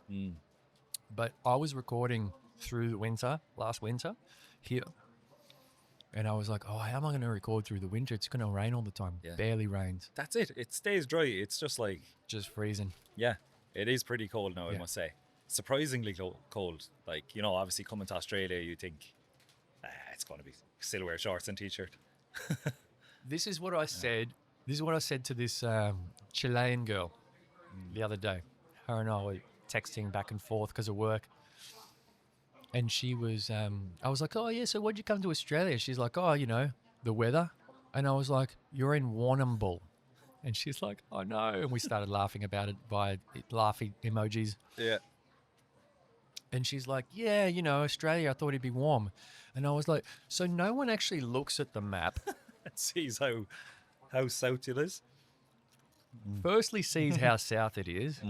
Secondly, sees that what's south of Australia is a giant ocean that's connected to the next major landmass, which is... And you have penguins here, by the way. And we have penguins here, So in that's- St Kilda. Yeah. I thought so. I swear. So the answer to that question was Antarctica. Sorry, yeah. So we basically have like water and wind blowing up from Antarctica. And people think, oh, yeah, Australia. Yeah. And I'm like, and you're on a giant desert. And you know what deserts are famous for? Not being able to retain heat. plunging temperatures. Oh, like when I was in Uluru. So it's like, hello. When I was in Uluru, Fucking like cold here. I had every bit of clothing I had. I had a camper van, and like every bit of clothing, I had it all just wrapped up at night. Like I had hoodies, coats, and everything. I had You were about sleeping in an like, all? that much kind of my eyes open or like uncovered. That's wild, yeah. So cold. Yeah, well, I went on a school camp to Uluru when I was in year 10, and I got sick. Because it's June. The dry season is in June. But obviously it's winter in Australia as well, so the temperatures just plummet. That's like it. 25 during the day, like minus at night. It's crazy, yeah. So And I got sick. Like I got pneumonia. And yeah, the hot and how cold. do you explain that? I know. Bizarre. I couldn't believe it. Like obviously it makes sense, you know, because it's like a desert. But like when you see photos, it's blue sky, sunshine. I know. What you see is the photos of the meter maids on the Gold Coast Yeah, yeah, wearing their pink bikinis and their cowboy hats, yeah, putting money into everyone's parking meters. yeah. And you go, Australia. Yeah. That's it. Really? And yeah, people need to wrap up and bring a wardrobe here. Yeah, I mean, Ireland's cold. it is cold. But, Yeah, but your houses are made for it. yeah. It's well insulated, central heating. Beautiful. Yeah, And I was in Oslo in Norway, and I'm there around March, early March. So there's still, out on the street, there's still piles of snow. Or snow that's been shoveled up and put into piles as they're sort of coming out of their winter. But my friend, she's got the apartment door open because the heating in that with the, what do you call those radiators? The radiators. it's And such an Australian thing. What are those? yeah. Radiators. Yeah. Yeah. The radiators and the triple glazed glass keep the place so warm that it's like 3 degrees outside. And look, no clouds, no rain, nothing, sunshine. And it's 3 degrees. She's just got the door open. Yeah. This is brilliant. I was sitting there in my underwear, just going, how is this possible? And I was like, Australia. Igloo effect. Like the house that I used to live in St Kilda, like if it was 12 degrees outside, it was 6 degrees inside. All right. Yeah. And in the summer, if it was 35 degrees outside, it was 50 inside. All right. It was brutal. Tough going. Yeah. Yeah. Oh. Yeah. There's nothing worse when it's just too warm and you're trying to sleep, and the aircon you're putting on the aircon, and next thing gets too cold, and next thing you turn it off, it warms up straight away. Yeah. Welcome to Australia. Yeah. Yeah. That was the battle I was having all as soon summer. as soon as you turn it off. Literally, you're sweating. That's one thing I'm looking forward to, just like getting proper night's sleep in the cold back home. Oh, like yeah. lately, since it's gotten cold here, my sleep has just improved so much. Yeah, me too. Yeah, I love the cold. it's crazy. Yeah. Did you have any sort of run-ins with any wildlife while you were here? Yeah, a possum. No, possum. That's suburban like, wildlife. Absolutely terrified me. You one kidding? night there in Warrnambool, actually. But run-ins, I'm fascinated by snakes. Oh, really? Like Like in a good always. way, or Good are you way. scared like of them? always looking up like videos and documentaries and reels of people catching them, like snake catchers Catching 'em. in Queensland and all of these like pages, right? And there's one guy in Melbourne, the snake hunter, and he's not a hunter, Is he's he a like local? a snake relocator, but yeah, You got to he's- call yourself hunter for you know the crocodile for the hunter, yeah. gram. Yeah, so he's like in Diamond Creek, so 45-minute shit. drive.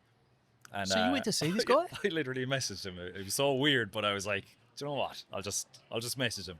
I was like, lad, love your videos. Think it's so cool what you do. I was like, any chance I can Tag along? tag along there You're someday? kidding. I felt like a kid, you know, just asking him, can I hang out for a day? That is brilliant. But I just think it's such a cool job, you know, just going around catching snakes for the day yeah. and just relocating them What did different he places. say? He was like, no bother. Yeah, just tag along. And You're kidding. so tiger snakes is what we were working with. And Right. So contextualize a tiger snake for us. Did you do a bit of educating on the tiger snake? just know they're deadly. You know, they like he was bitten by one of those before, and literally, I think he like just lost all control of his body. He went like his vision went. He was just on the floor. I think they had anti-venom at home. He had been like 10 minutes from his house or something, and just got to the anti-venom, then got to the hospital, and I think he was just literally saved barely. You know, I think within 30 minutes they could kill Similar you. symptoms for when you bet on a game of footy and the team is winning until the last 10 seconds when the other team kicks a goal. Yeah, the last minute point. Yeah. Yeah. You start convulsing. Yeah. You start sweating. And like apparently he was like, you know, kind of just accepting like that's what he's dealing with, you know, and just just went back at Did he it once think- he got Did better. he tell you that he thought he was going to die? Did he think? Yeah, I think like close to that. Yeah, don't know. Did he say he was? Oh, damn. I think he That's more than likely would have felt he was Yeah. going to die, you know, but lost consciousness and everything. So I don't know. That's my biggest. Snakes are my biggest fear. Really? Yeah. I was like, because I was with him, obviously his guidance, he was analysing the snake's behaviour, you know. So he okay. was so clued into them now at this stage, like he's doing it, I'd say, 11 years maybe. Yeah. And like just the snake was like just there, like. Just there. And, yeah, and he was like, What, you know, you were standing next to it? he was very close, like obviously he's well used to it. And I was like, you know, ready to run at any second. But How analysing the close were you? Oh, I was just about. Oh, so you were next to him. Yeah, yeah, yeah. So you weren't standing behind him. 6 feet, we'd say. 6 feet. Yeah. Wild. Um, Wild. That's not very it was- far in it was- snake distance. Just going about its business. And obviously, they're more afraid of us and just want to get out of there, get out of danger. No, But if- that's not obvious. You said obviously. as in, obviously, from what you would see on like documentaries or, Yeah. you know, like watching Steve Irwin growing up, he's like, Yeah. You know. They tell you that. that's their defense mechanism. If they're threatened, you know, they'll bite you. Right, right. But if your name is Tiger Snake, you know, in my head, you're here to fuck shit up. You know what I mean? Yeah. You come out of the woods looking for trouble. Yeah. Oh, obviously, I would lose my mind if there was one in my house. You know, it's just they're terrifying. Like, but I think that I'm just fascinated by the way they move, just everything about them. Yeah. It's a weird fascination, but yeah. Well, you come to the right country I for was it, like didn't you? delighted because like drove to Uluru, drove as far as like Streaky Bay, like you know, massive road trips up to Sydney, and like I was kind of like I've only seen one Gonna see snake. a snake going 100 k's an hour on the freeway. I are you, know, though? yeah. But like, you know, surely somewhere I would have seen one in all of that On time. in a pit stop, you know, It was in a toilet on the way somewhere, maybe. maybe, Yeah. yeah. Saw a baby one, yeah, the Great Ocean Road, a small one now, like that size. It was like a copperhead or something, and it was just slithering away. But there was a dead one then as well that I saw, but never saw like a substantial one in the wild, Right. which is crazy as well, considering that they're apparently everywhere. Except for the fact that you were out with the Went snake with this hunter. guy, yeah. And It that's was- technically in the wild, or was he in a suburban area? I was out in, you know, there's plenty of fields around, like kangaroos, that kind of thing. But there was like, we were 10 minutes from civilization, you could say. And so what was the go? So you called this guy up, or you've texted him. He said, Messaged no him on worries. Instagram. Then he's like, oh, you know, come over.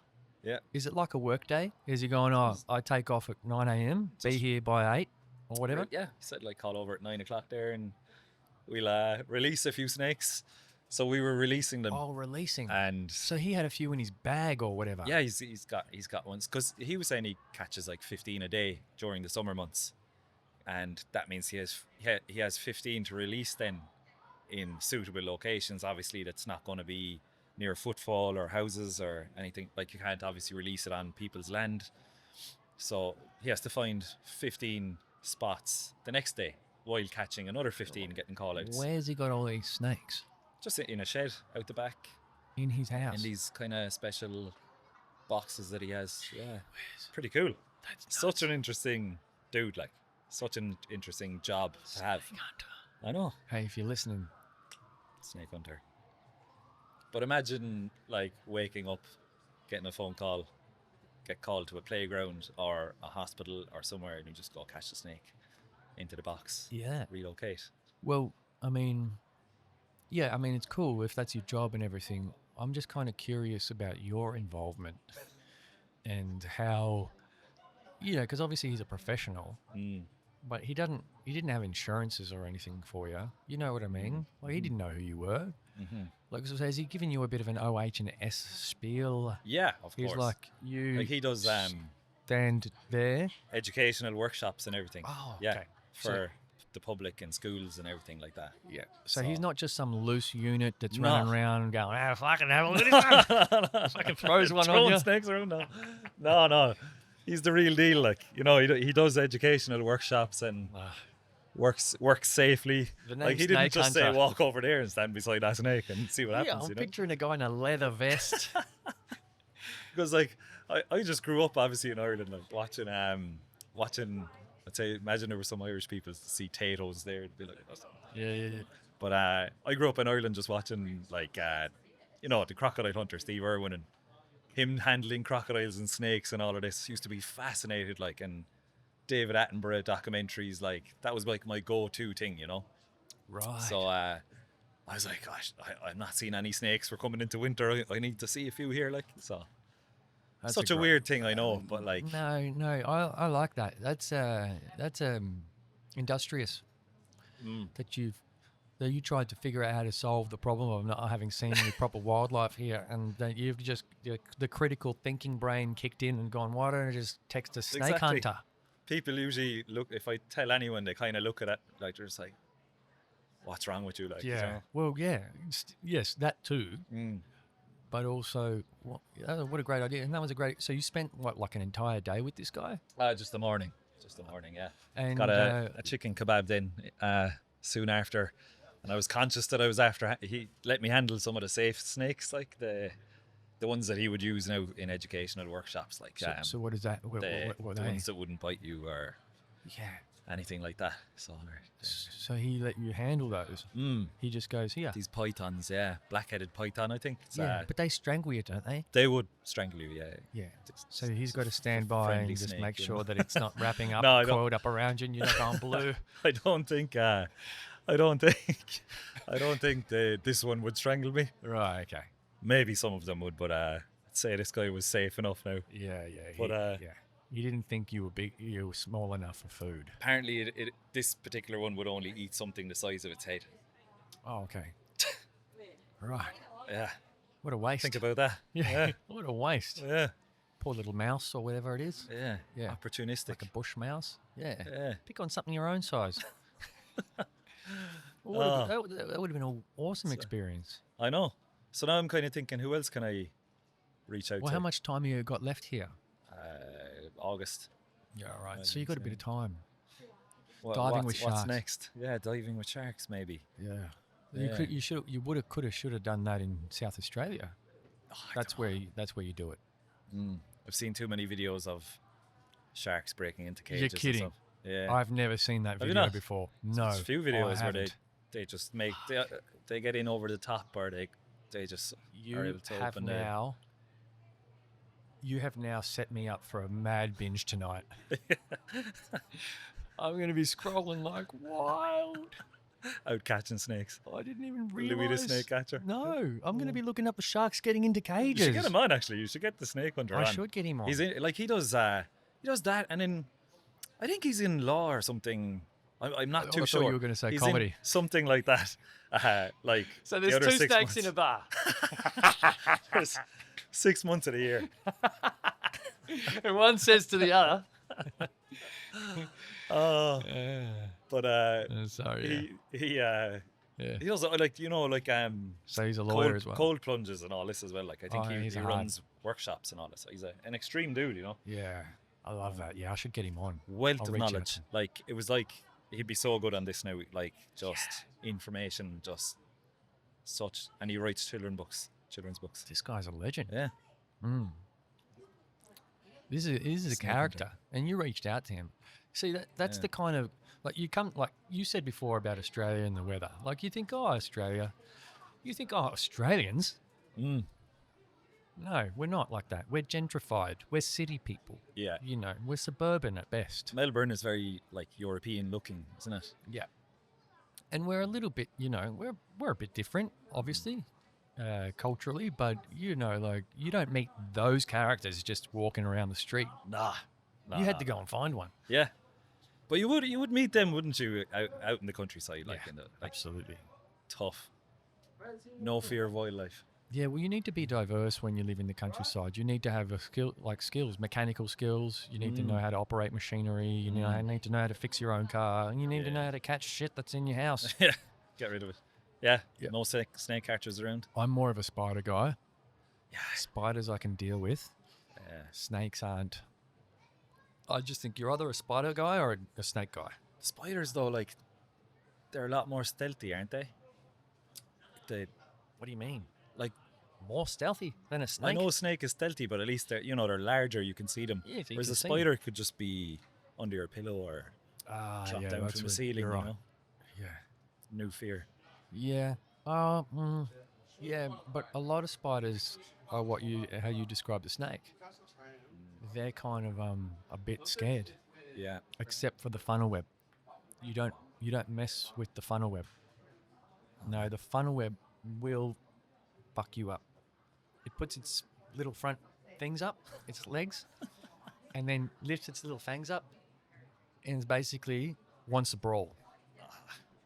Yeah, I saw one of those Australia. ones. And then this guy just comes over and goes with his boot. I was like, oh, I can't believe he killed it. Man. Because I would never kill a spider. I know, I feel like So if you saw a funnel web, you'd catch it or what? I would attempt to try and trap it in some way.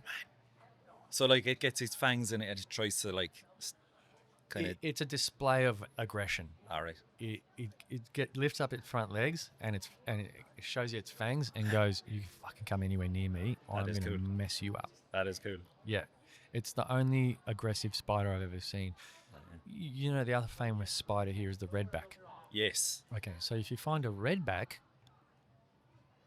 the thing just kind of looks at you and goes, I don't want to hurt you. it just does this thing where it pretends that it hopes that it's invisible.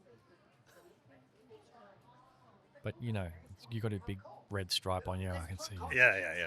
Fairly obvious. Yeah, you wouldn't be afraid of a redback the way you're afraid. Like, it'd be right in front of you, but it won't want to go near you. Yeah. But it's not like a snake that it can just slither away. It's like, But it's like everything has a dangerous version in Australia, don't they? Obviously, you got jellyfish, sharks. Then you've got the weaver fish. the jelly. Anything in the ocean is the worst because you can't see it. Well, we've gone on some journees here today. haven't we? I got swooped actually. Did I tell you that? What an By initiation! what? I got swooped. What was her name? In St Kilda. And I didn't know what swooping was at the time. Like I was like, didn't know I what. would explain it. Some people don't know. So magpies just want to protect their nest, and will in springtime, isn't it? Will swoop down and peck you right into the eye, even in an attempt to like peck out your eye, Right. and then just fly off. And apparently they remember you. They literally remember your face, and they'll come back and do like if you walk past again, they will do it. Even I think if it's leaving a year later. And that's why you see the kids cycling around Australia with the spikes on their helmets and other people with cable ties sticking out of their bike helmets, because obviously that's more of a threat to the magpie if they see somebody moving along on a bike. Apparently they go for the highest point. So if you're walking through a magpie infested area, Yeah. and you've got like a cricket bat or a broom or a bag, like a school bag or something that you could, Hold up. it'll That's what go they for go. the highest point. Oh, it was That's crazy. why it comes at your head, Yeah. because your head's the, you know what I mean? Oh. But yeah, But straight. I've only straight ever into my been eye. swooped once, and I didn't really know that I had been swooped. I was Yeah. kind of like, did I just get swooped? Because the thing came from behind me and came real close and just flew off. And I was like, and that was the only time I've ever been near swooped. And sometimes I'm walking around near lots of magpies in magpie areas. And I even see like the young magpies around, like the little ones. And I'm thinking, surely I'm going to get swooped. Like, you know, can I please? Can I, you know what I mean? Australian initiation kind No. of. And then I meet these people. They're like, yeah, I get swooped all the time. And I'm like, I never get swooped. What is it? I think Swoopable head. that's right. Yeah. That's right. I actually what I think have. that's what it is. No, I can't walk. It was down the promenade in St Kilda. Literally came from the side. I was looking up at the name of a nice kind of cafe lounge kind of thing. Yeah. I was like, oh, I must go there. Looked ahead, and the thing went straight into my eye, like pecked my eye, flew off. I didn't know what it felt like. Somebody threw a phone off me, like a mobile phone. The corner of it just went. Pow. That's And so dangerous, man. Like crazy. How did you not like? And there was a load of people there, and like I was in so much pain. I was in shock. I was like, what's going on? And this woman came out and started shouting in another language, and I was like, maybe It's even she's more confusing. I was like, Where am I? Thankfully, somebody's trying to help me. I thought she was shouting at somebody, like, go get some ice or water or something, and she was actually shouting at her son to go to bring over her phone so she could take a photo of the sunset or something. Or it was like evening time. And I was like, all right. So I had to walk all the way up to Ackland Street. You were being helped. So, And she was like, I just want to take a selfie. 15 minutes. 15 minutes up there, walking up, like stumbling up. It was like I was coming from war or something. My eye was just, And got up to the pharmacy anyway, and they gave me some eye wash. And they said, keep an eye on it. Ironically enough, like, I know. I was like, are you actually taking the piss here? She's like, keep an eye on it overnight. The optometrist's favourite line. And I was like, and then there's, you might need to go to the eye hospital in the morning if it gets very bad. I might need to go. Puns left, right, and centre. Sorry. It's just- But it was okay the next day. But yeah, I'm very paranoid. Like, I go running down like that's where I do long runs down there, right down by the promenade. But every time I've like a fear, I'm just like waiting for this to happen again, Crazy. Oh man, sounds like your Australian adventure has been good. Complete in terms of wildlife, anyway. Yeah, for sure. You've been swooped. You've seen the snakes. Been on a morning with the snake hunter. It's brilliant. Forget about spiders. Yeah, I'm fine with that. Stand up. You've done stand up here. You worked in the medicinal cannabis place. It's been a good little journey for you. Did the most Melbourne podcast ever. This is a great way to almost cap it off. You've got 3 months left to take advantage of whatever else Australian you can do while you're here. Because I can't imagine you're going to be back anytime soon, if ever. Definitely, 100%. Like, don't want to leave. It's a long way. I don't want to leave. Oh, there's the battery gone. Oh, it's gone. Just when we're wrapping up, I think. We don't want to leave. Like, we just don't. Just have to. It's just too far. If we could just move Ireland a little bit closer, it would be ideal. Yeah. But yeah, it's a perfect place to live. But yeah, it's just, you have to call it at some stage. Yeah. Who knows? Maybe in 2 years I'll still be here. Well, no, I mean, like, Tom Stanamaros was saying that, like, he knows that it's the end of the chapter, right? Yeah. And he's ready for a new chapter. And I think that's kind of how I feel about you. You've got this new chapter to go home. You're different now. You've changed. You're doing comedy. Yeah. And to figure out how you can, I mean, I reckon between Ireland and Spain, Ireland would be better for your comedy development and career. Yeah. Like there is, like I think in Malaga there's like a little bit a backpacker comedy scene or kind of international night or something. But Right. I don't think it's hectic unless I learn Spanish, which I'm very slow at on Duolingo. Right. You might give me a few lessons maybe. My Spanish is terrible. Oh, Yeah. I mean, it's not terrible, but it's could be better. yeah, could be a lot better. Alright. But yeah, man, this has been good. I mean, and like Good fun. Yeah, we've lost light now. Lights out. It's over. And You've had a long day. yeah, Two Irish people. oh, Too tell many me about Tatos. it. A lot of crack. for Yeah, a lot of sure. crack. Yes, 2 bags of Tatos. Yeah.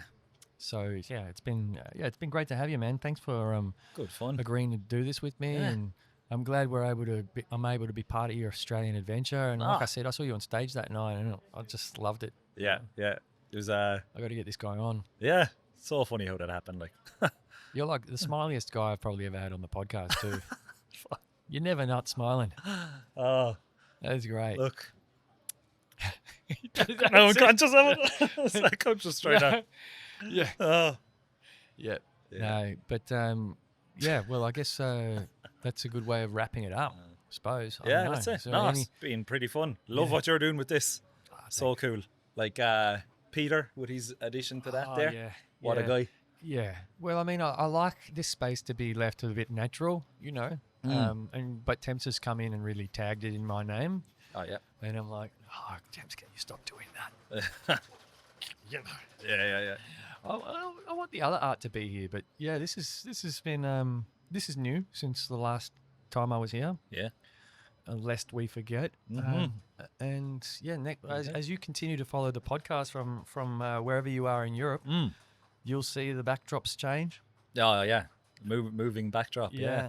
But it's like let's say I do come back, like no doubt it's going to be a bigger podcast. Oh, you'll have to come back on the Yeah. podcast That'd be cool for sure. Yeah. And you got Let you know how we get on. hook me up with the snake hunter too. Yeah, 100%. Got a mate. Yeah, Just tell him not to bring any snakes. he might do. Yeah. Who knows? Rob, Thank you so much, how do I say your surname again? Rob Hourigan. Hourigan. Hourigan, yeah. Hourigan. Can barely say it myself sometimes. Yeah. Hourigan, yeah. Rob, it's been great to have you on. I'm Yeah. going to clap it out. Good stuff. Oh, awesome Cheers. stuff, mate. My Thank pleasure. you. Anytime. Woo! Woo! Oh, nice one. That was good fun. Oh, that was great.